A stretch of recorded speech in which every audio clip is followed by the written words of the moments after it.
Day live news 24 नि स्टुडिअ'आव रादाबखौ फरायदों आं अनजु ब्रह्म। दिनैनि गाहाय रादाबफोराव दं 17थि उपेन्द्रनाथ ब्रह्म सुबुंथिनि फायखि बान्था 2020 खौ फोसावबाय। बारबि बरुवाया सनानि मेडेल मोननो हाबाय। बाक्सा मटर डिलाराव गोजाम बाइकखौनो गोदान होनना फानगासिनो। गिबि मन्थ्रिया मुंख्लं रौनिया नखरनो रांनि चेक गथायदों। बिजेपिआ नलबारि मखालमुवायाव मेल खुंदों। कभिड भेक्सिननि मक ड्रिलखौ दिनैनिफ्राय जागायबाय। दानिया आबुं रादाब। दुलाराय बर' फरायसा आफादा बोसोरफ्रोमबो होबोनाय बादियै देग्लाय 17थि उपेन्द्रनाथ ब्रह्म सुबुंथिनि फायखि बान्था 2020 खौ दिल्ली मुलुगसोलोंसालिनि संस्कृत बिफाननि प्रफेसार ड रमेश चन्द्र भारद्वाज बिथांनो होनाय जागोन। बान्था बावनाय हाबाफारिखौ फैगौ 2021 मायथाइनि 10 जानुवारियाव गुवाहाटीनि मासख'वानि प्रागज्यतिष ITA सेन्टारआ फुंबिलिनि 10 रिंगानिफ्राय खुंनो थि खालामनाय जाबाय।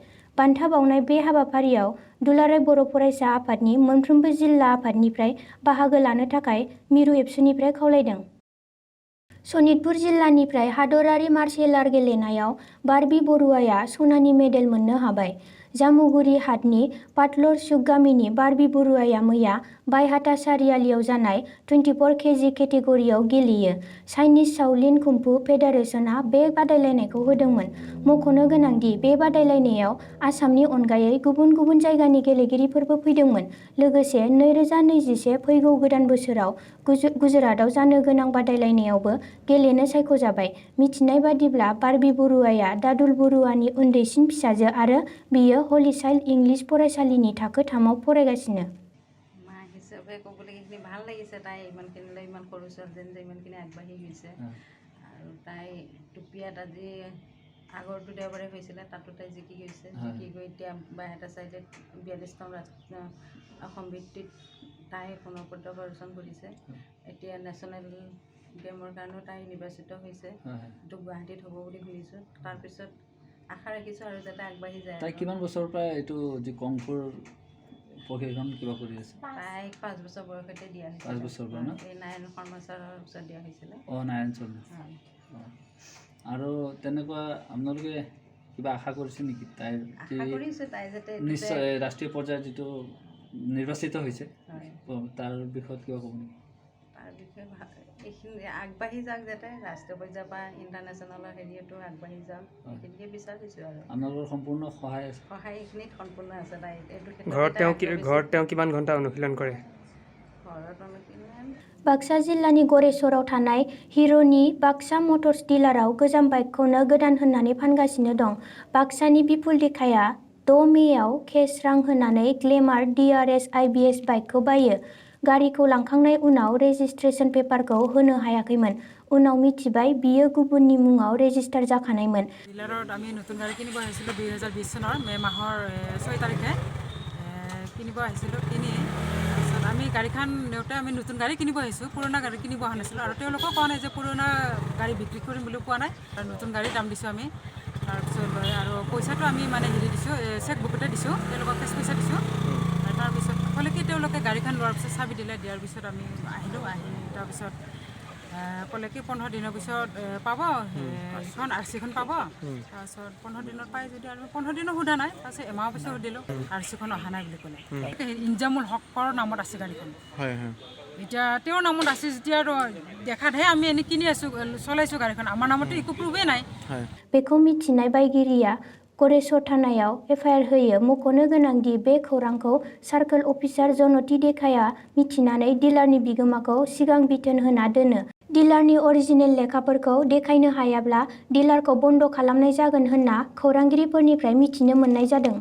थांनाय 24 दिसेम्बर बिस्तिबारखालि सेन्ट्रेल काश्मीर जिल्लानि सिङाव थानाय गेन्देरबलाव उदखारिफोरनि ग्रेनेडजों गाग्लोबनायाव मुंख्लं जानाय आसामनि धेमाजि जिल्लानि सिलाफोथार सिसिबर गामिनि CRPF मृत्युन्जय चुटिया बिथांनि नखरनो गिबि मन्थ्रि सर्बानन्द सन'वाल बिथाङा मुंख्लं जानाय मृत्युन्जय चुटियानि न'आव थांनानै 20 लाख रांनि चेक हैनायजों लोगोसे मुंख्लं मृत्युन्जय चुटियानि सावगारियाव आलारि गासा सावनानै मान होयो।